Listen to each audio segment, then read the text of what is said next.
एक बात तो आपने डेफिनेटली सुनी होगी कि बदलाव तो प्रकृति का नियम है, और ये बात बिल्कुल सच भी है। और ऐसे ही जैसे आप देख लीजिए कि आप जो लैंग्वेज बोलते हैं उसमें डिफरेंस है, और आपके पेरेंट्स जो बोलते हैं उस लैंग्वेज में भी डिफरेंस है, यानी कि उस भाषा में भी डिफरेंस है। तो अगर आप जो आपके दादा परदादा बोलते थे उनमें भी डिफरेंस है। तो जैसे ही आप जो हिंदी बोलते हो या आप पंजाबी बोलते हो या आप कोई भी लैंग्वेज बोलते हो, तो आप एक चीज़ देखोगे कि उस सभी चीज़ में धीरे धीरे डिफरेंस आता जा रहा है। आपके जो बच्चे बोलेंगे वो वो अलग तरह की पंजाबी या हिंदी बोलेंगे। तो डेफिनेटली तो ये बात तो है कि बदलाव तो प्रकृति का नियम है। जो भी चीज़ बनाई है, जो भी चीज़ बनाई गई है, वो चीज़ शुरू से लेकर एंड तक हमेशा चेंज होती रहती है। जैसे कि आप ये वीडियोस देख लीजिए, जो मैं अभी आपके सामने जो आप ये वीडियो देख रहे हैं, तो इसमें भी कितना चेंज, आप मेरी पुरानी वीडियोस उठाकर देख लीजिए, उनमें कितना डिफरेंस है और इस वीडियो में कितना डिफरेंस है। यानी कि बदलाव तो हर एक चीज़ में आता है। तो ऐसे ही इंग्लिश है। जब इंग्लिश 1340 में बनी थी तब कुछ और तरीके की थी, और अब जो इंग्लिश है वो कुछ अलग लेवल की है। जैसे आपने एक वर्ड सुना होगा जेड, बहुत सारे लोग उसे जेड बोलते हैं, लेकिन अब उसे जी बोला जाता है। जैसे बहुत सारे लोग बोलते हैं कि थैंक यू। पहले अगर मैं बात करूं 2012 की, तो तब बोला जाता था कि थैंक यू, लेकिन आजकल तो थैंक यू बोला जाता है, थैंक यू। जैसे कि एक आपको और वर्ड बताता हूँ, जैसे होता कि एजुकेशन। पहले हम एजुकेशन कहते थे, लेकिन अब हम कहते हैं एडुकेशन। यानी कि हर एक चीज़ में डिफरेंस तो आता जा रहा है। जैसे आपको एक और एग्जांपल देता हूँ, जैसे कंप्यूटर तो आपको पता ही है। कंप्यूटर जब बना था तो वो चार्ल्स बेबेज ने बनाया था। तो ये बात आप देखिए, जब दुनिया का फर्स्ट कंप्यूटर बना था तो वो पूरे एक रूम के जितना बड़ा था। तो अब जो कंप्यूटर है उसे हम लेकर कहीं भी जा सकते हैं। तो डेफिनेटली कितना चेंज आ गया। तो ऐसे ही एक लैंग्वेज है, यानी कि इंग्लिश है। इंग्लिश में भी बहुत ज़्यादा चेंज आया है, काफ़ी सारा चेंज आया है। तो वो हम आगे चलकर वीडियो में देखेंगे। तो जैसे मैंने कंप्यूटर की बात की थी। कंप्यूटर देखिए, आज हम उसे कहीं भी लेकर जा सकते हैं। वो कितना बड़ा था, जो फर्स्ट कंप्यूटर बना था उससे हम कहीं भी नहीं लेकर जा सकते थे। तो डेफिनेटली ऐसे ही इंग्लिश चेंज हुई है। तो चलिए हमारी वीडियो में देखते हैं कि इंग्लिश कैसे कैसे चेंज होती जा रही है और कैसे कैसे चेंज हुई है। तो अगर इस चैनल पर नए हैं तो प्लीज़ चैनल को सब्सक्राइब कर दीजिए। तो सीखते हैं हमारे कुछ बड़े ही इंटरेस्टिंग वर्ड, और देखते हैं इंग्लिश किस लेवल पर चेंज हुई है। तो वीडियो में एंड तक बने रहना। और मेरी हिंदी थोड़ी सी वीक है, तो माइंड मत करना अगर कुछ ऐसा वैसा हो जाए। तो चलिए जी, बढ़ते हैं हमारी वीडियो की ओर। और इससे पहले आप चैनल को सब्सक्राइब जरूर कर दीजिए। तो मिलते हैं वीडियो में। तो चलिए जी, शुरू करते हैं हमारी वीडियो। तो चलिए जी, सीखते हैं हमारी एडवांस लेवल की इंग्लिश। तो फर्स्ट हमारे पास है, जैसे कि देखिए नॉर्मल इंग्लिश में हम कहेंगे you want to say something, क्या कुछ कहना चाहते हो। और स्टाइलिश में हम कहेंगे वना से समथिंग। और ये आइल्स में ये वना नहीं चलेगा, तो आप स्पोकन में यूज़ कर सकते हैं, नो प्रॉब्लम। फॉरनर भी इसे ही यूज़ करते हैं। Do you want to say something, क्या कुछ कहना चाहते हो। वना से समथिंग स्टाइलिश या एडवांस इंग्लिश में ऐसे हो गया। तो चलिए नेक्स्ट देख लेते हैं हमारा। आई विल टेल यू, मैं तुम्हें बता दूंगा। अरे ये तो लगता है किसी को धमकी दे रहे हैं। I will let you know, I will let you know advance English में ऐसे बोलते हैं। तो चलिए जी नेक्स्ट देख लेते हैं। I have received your message, मुझे तुम्हारा मैसेज मिल गया है। और एडवांस इंग्लिश में I have got your message, मुझे तुम्हारा मैसेज मिल गया है। और ये गेट पे भी वीडियो बनाई है, तो वो भी बहुत अच्छी है, वो भी आपको बहुत सारी नॉलेज देगी। तो वो भी आप जाकर देख लेना, या मैं लिंक डिस्क्रिप्शन में दे दूंगा, तो वहाँ से भी देख सकते हैं।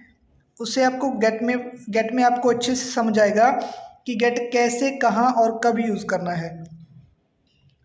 तो चलिए जी नेक्स्ट देख लेते हैं हमारा। नाइस नहीं बोलना चाहिए, कॉर्डिनल बोलना चाहिए, कॉर्डियल बोलना चाहिए। तो नेक्स्ट देख लेते हैं हमारा हाफ पैंट नहीं बोलना चाहिए, शॉर्ट्स बोलना चाहिए। यूट्यूब पे नहीं होता वो, यूट्यूब पे मत कह देना हाफ पैंट, शॉर्ट्स बोलना चाहिए। नेक्स्ट वेरी गुड नहीं बोलना चाहिए, मैं बोलना चाहिए आउटस्टैंडिंग। जब आप किसी की बातों से या आप किसी से भी इम्प्रेस हो या आप किसी के काम से खुश हो गए तो आप उसे वेरी गुड की बजाय आउटस्टैंडिंग बोल सकते हैं। हार्ड का मतलब होता है यानी कि डिफ़िकल्ट ये बोले तो कोई भी काम औखा होता है, ऐसे ही होता होगा मे भी हिंदी में, हिंदी कम आती है मुझे। नहीं बोलना, हार्ड नहीं बोलना चाहिए, चैलेंजिंग बोलना चाहिए। चलिए जी, नेक्स्ट हम बात कर लेते हैं कि क्या कहें और क्या ना कहें। तो चलिए जी देख लेते हैं हमारा सेंड मी द रिपोर्ट। ये तो थोड़ा सा ऑकवर्ड हो गया, यानी कि ऐसे लगता है कि गुस्से में अगला कोई भी गुस्से में कह रहा है, तो आप वैसे ऐसे भी कह सकते हैं could you send me the report, ये प्यार से हो गया। तो अब गुस्से से देख लेते हैं लीव मी अलोन, तो आप प्यार से कह सकते हैं could you give me a minute.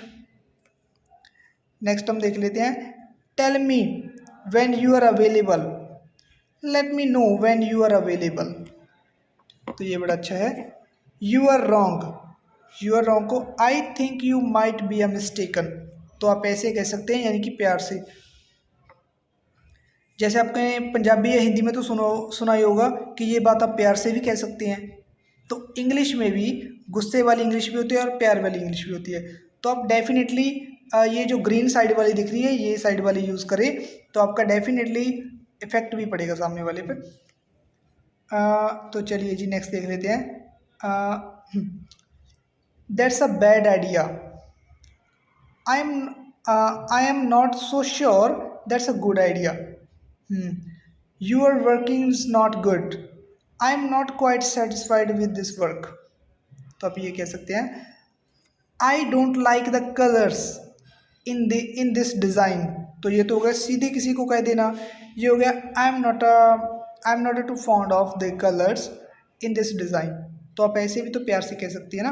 तो ये डेफिनेटली आपको इंग्लिश अट्रैक्टिव इंग्लिश है, यानी कि इसे भी हम एडवांस इंग्लिश कहते हैं। तो नेक्स्ट देख लेते हैं हमारा नेक्स्ट है जी, इसमें आप बताना कि आप क्या लगेगा। One day Aaron went into the forest to dash some wood, fetch यानी कि जाकर लेकर आना, गॉट मिली, गैदर इकट्ठा, गेटिंग यानी कि मिला। तो मुझे ये बता दीजिए कि ये डिटर्मिनर्स हैं, तो मुझे ये बता देना कि ये इसमें इनमें से इनका आंसर कौन सा है। वीडियो को पॉज कीजिए, अभी जाकर इसका आंसर बता दीजिए कमेंट में कि क्या है इसका आंसर। तो चलिए जी हम देख लेते हैं हमारा नेक्स्ट आंसर। बता दिया, ओके गुड, बताने की कोशिश करें, गलती भी होगा कोई बात नहीं, बताने की कोशिश कीजिए। नेक्स्ट नॉर्मल इंग्लिश में कहते हैं माई स्टमक इज़ फुल, यानी कि मेरा पेट फुल, यानी कि मैंने बहुत ज़्यादा खा लिया अब मेरा पेट फुल है। तो एडवांस इंग्लिश में कहते हैं कि I M stuffed.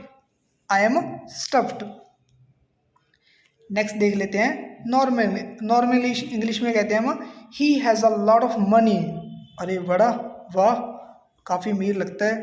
Advance English में कहते हैं he is absolutely loaded. Next normal English में ही हैज़ नो मनी, अभी तो बहुत ज़्यादा मनी थी, यानी कि उसके पास पैसा नहीं है। Advance English he is broke. Next normal English में कहेंगे आई एम फाइन, तो एडवांस इंग्लिश में कह सकते हैं could not be better, couldn't be better, तो ये भी बड़ा अच्छा है। आई एम फाइन की जगह पे आप एक और भी वर्ड कह सकते हैं, जैसे कि I am good. I am good आजकल बहुत ज़्यादा ट्रेंडिंग में है, आप इससे भी कह सकती हैं, जैसे कि I am good thanks for asking, मैं अच्छा हूँ। अगर आपने किसी से पूछा कि हाउ आर यू, तो सामने वाला पर्सन कहेगा I am good thanks for asking, कि मैं अच्छा हूँ और पूछने के लिए धन्यवाद। या किसी से आपने हाँ आपको किसी ने पूछा तो आप ये आंसर दे सकते हैं।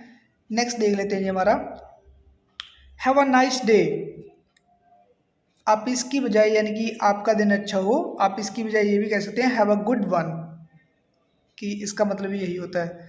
तो नेक्स्ट, अब फॉर्मल और इनफॉर्मल लैंग्वेज की बात कर लेते हैं। सबसे पहले तो फॉर्मल और इनफॉर्मल लैंग्वेज में डिफरेंस क्लियर करवाता हूँ कि ये होती क्या है। फॉर्मल तो होती है कि जैसे ऑफिशियल लैंग्वेज हो गई, तो वो क्या हो गई, वो फॉर्मल लैंग्वेज हो गई जो ऑफिस वगैरह में बोली जाती है, यानी कि बॉस के सामने बोली जाती है या किसी आप टीचर के साथ यूज़ करते हो, वो फॉर्मल लैंग्वेज होती है। इनफॉर्मल होती है फ्रेंड्स वगैरह के साथ हम जो यूज़ करते हैं।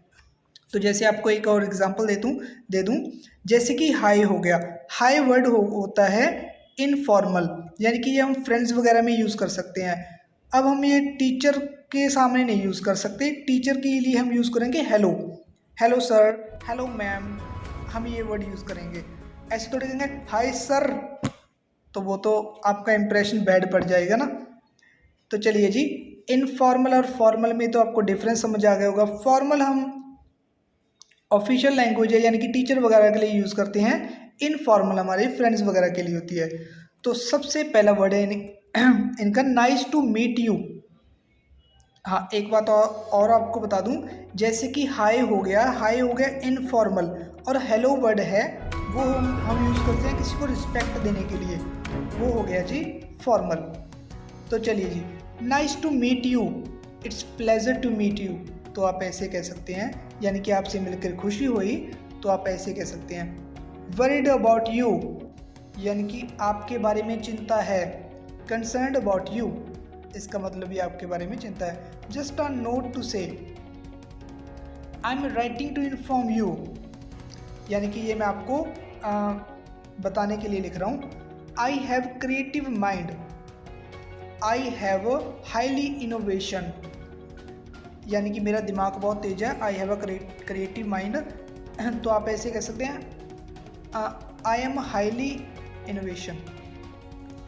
तो नेक्स्ट हम यूज़ करेंगे थैंक्स लॉट, यानी कि बहुत बहुत धन्यवाद। आई अप्रिशिएट योर असिस्टेंस, आप ऐसे भी कह सकते हैं। The cost of living went up, the cost of living increased, या आप रोज़ कह सकते हैं, यानी कि जो रहने का खर्चा है वो बढ़ गया है। I worked hard to reach my goals, यानी कि मैंने I work hard to reach my goals, यानी कि मैंने अपने गोल्स को पाने के लिए मेहनत की है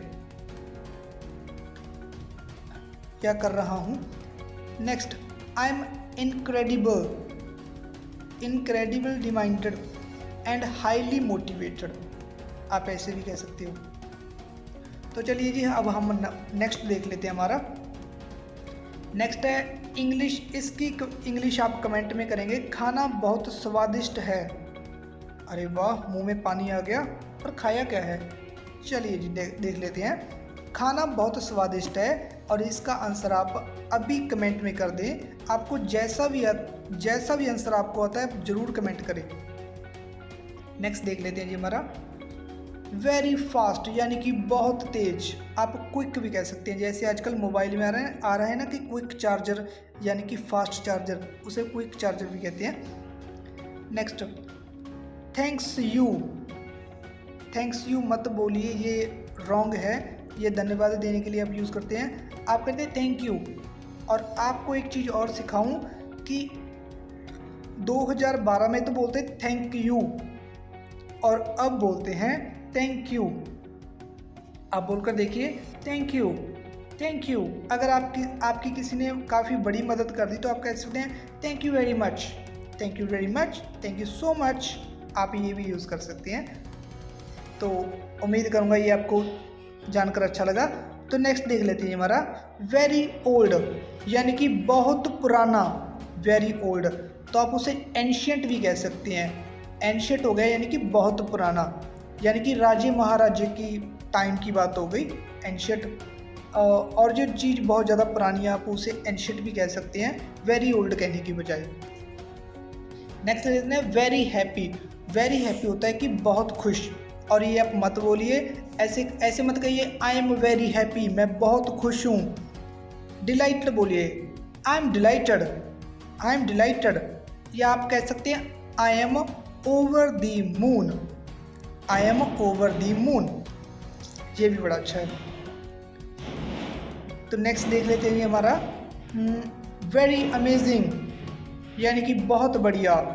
ये आप मत बोलिए वेरी अमेजिंग, तो आप बोल सकते हैं माइंड ब्लोइंग, तो आप कह सकते हैं माइंड ब्लोइंग परफॉर्मेंस, कितनी अच्छी परफॉर्मेंस है। तो नेक्स्ट देख लेते हैं जी वेरी क्यूट, वेरी क्यूट मत बोलिए, क्यूट वर्ड होता है जो हम छोटे बच्चों के लिए यूज़ करते हैं, जैसे कि जब हमने उनकी तारीफ़ करनी हो तो हम कहते हैं हाउ क्यूट, सो क्यूट, अंग्रेज ऐसे तारीफ़ करते हैं छोटे बच्चों की। और आपका बताना आपके साइड बताना कि आप कैसे तारीफ़ करते हैं बच्चों की। आपने वो तो देखा होगा, हमारे पंजाबी में एक बड़ी आदत होती है कि कोई बच्चा दिखा प्यारा सा तो उसकी गाल पकड़ के ऐसे खींच देते, अरे कितना प्यारा बच्चा तो ऐसे भी कर देते हैं। तो चलिए ये आपको बताना कि आपके यहाँ करते हैं या नहीं करते। तो वेरी क्यूट मत बोलिए, तो बोलिए अडोरेबल, अडोरेबल होता है कि बहुत प्यारा, यानी कि छोटा मोटा सा बहुत प्यारा। Next very tasty, very tasty होता है कि बहुत ज़्यादा स्वादिष्ट, तो आप इसे डिलीशियस भी कह सकते हैं। Wow today food is delicious, आज खाना बहुत स्वादिष्ट है, आप डिलीशियस भी कह सकते हैं। तो नेक्स्ट देख लेते हैं हमारा डाइड, डाइड यानी कि मत बोलिए, डाइड मत बोलिए, पास्ट अवे, पास्ट अवे होता है यानी कि जो कोई मर जाता है तो उसे हम कहते हैं पास्ट अवे। तो आप कमेंट करके बताना कि यह वर्ड आपको कैसा लगा। I am very busy, normal English में कहते हैं आई एम वेरी बिजी, और इसे बेटर इंग्लिश में यानी कि एडवांस इंग्लिश में कहते हैं I am swapped, swapped. Next you are annoying me, you are better English में बोलते हैं यानी कि एडवांस इंग्लिश में यू आर वाइंडिंग मी। अब सर ये अनोइंग का मतलब क्या होता है? बहुत सारे लोगों को देखकर ये लगा होगा यू आर अनोइंग मी यानी कि तुम मुझे तंग कर रहे हो, you are winding me up, इसका मतलब ही यही होता है। डोंट वेरी, आप संदीप सर के स्टूडेंट हो, ऐसे नहीं आपको कुछ भी होने देंगे, क्या ऐसे नहीं पढ़ाएंगे क्या इंग्लिश आपके सर के ऊपर से निकल जाए। चलो normal English, let's meet today यानी कि आज मिलते हैं, और बेटर इंग्लिश में आप कह सकते हैं let's catch up today, let's catch up today, कितना अच्छा है। Normal English, I am very scared यानी कि मैं बहुत डर गया हूँ। बेटर इंग्लिश में आप कह सकते हैं I M petrified. Very scared यानी कि बहुत डरा हुआ को आप बोल सकते हैं पेट्रीफाइड। नॉर्मल इंग्लिश में आई डोंट नो, तो बेटर इंग्लिश में आप कह सकते हैं it's beats me, it beats me. Next normal English में आप कहते हैं आई टुक अ शॉर्ट नैप यानी कि मैं थोड़ा सा सोया था यानी कि थोड़ा सा मैं सोया था, मेरी हिंदी भी ना। बेटर इंग्लिश में कह देंगे I took a cat nap, cat nap यानी कि थोड़ा सा सोना। Normal English, I agree with you 100%, I can say that again यानी कि एग्री यानी कि सहमत, मैं आपके साथ 100% सहमत हूँ, और आप ऐसे कह सकते हैं I can you can say that again.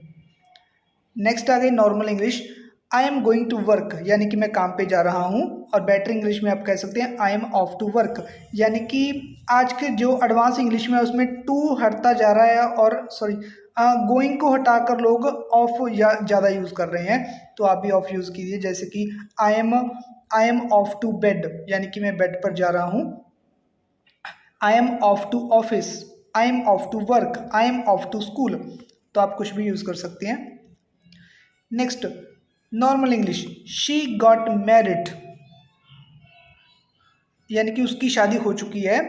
Better English, she got hitched, hitched. चलिए नेक्स्ट देख लेते हैं हमारा, तो ये थे हमारे, तो अब हम नेक्स्ट देखते हैं। तो नेक्स्ट देख लेते हैं ये हमारा नेक्स्ट, ये बड़ा इंटरेस्टिंग है, ये सक्सेस की फुल फॉर्म है। जैसे कि सेट योर गोल्स, एस का मतलब होता है कि सेट योर गोल्स, अपने गोल्स सेट कीजिए, अंडरस्टैंड, यानी कि नेक्स्ट वर्ड हो गया, नेक्स्ट यू का मतलब होता है अंडरस्टैंड कंपटीशन। कंपटीशन को अंडरस्टैंड कीजिए, यानी कि उस फील्ड में कितना का कंपटीशन है। Next see for create a strategy, यानी कि आप स्ट्रेटर्जी क्रिएट करिए, यानी कि प्लान बनाइए। Next see calculate risk and return. Calculate risk and return का मतलब है कि आप रिस्क भी आप कैलकुलेट कीजिए, ऐसा नहीं कि मोटिवेट हो गए और कोई भी काम शुरू कर दिया तो आप डेफिनेटली फंस जाएंगे। आप यानी कि देखिए कि उससे रिटर्न कितना आएगा और कैलकुलेट यानी कि रिस्क कितने होंगे। Next is evaluate the challenge coming your way.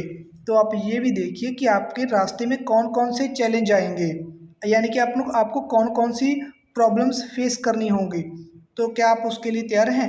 Next S होता है struggle to be on track. ये बड़ा डिफिकल्ट होता है, बहुत सारे लोग इसे नहीं कर पाते। Struggle to be on the track होता है, यानी कि उस ट्रैक पे रहना, जो भी आप काम करोगे क्या आप उस ट्रैक पे रह पाओगे। और नेक्स्ट एस होता है show the world you have done. Show the world you have done, यानी कि लोगों को दिखाओ कि आपने क्या किया है। तो ये थी डेफिनेशन ऑफ सक्सेस। और आप भी अगर इंग्लिश बोलने की कोशिश करते हैं और इंग्लिश में डेली अपने आप को इंक्रीज़ करते हैं तो डेफिनेटली आपकी इंग्लिश भी एक दिन नेक्स्ट लेवल होगी और आप भी सक्सेस हो जाएंगे इंग्लिश सीखने में। तो मुझे कमेंट करके आप ज़रूर बताना कि ये वीडियो आपको कैसी लगी, और ये वीडियो में डेफिनेटली आपको बहुत सारी नॉलेज मिली है। तो अगर आप चाहते हैं कि फ्यूचर में भी आपको इस तरह की वीडियो चाहिए तो बहुत सारा यानी कि काफ़ी कुछ सीखने को मिले, तो चैनल को फ्यूचर वीडियोस के लिए सब्सक्राइब कर लीजिए और घंटी बटन को भी दबा दीजिए। तो उम्मीद करूँगा कि ये वीडियो आपको अच्छी लगी होगी। सो तब तक के लिए बाय बाय, टेक केयर, ख्याल रखें अपना और अपने परिवार का, और मिलते हैं नेक्स्ट वीडियो में। तो see you later, bye for now.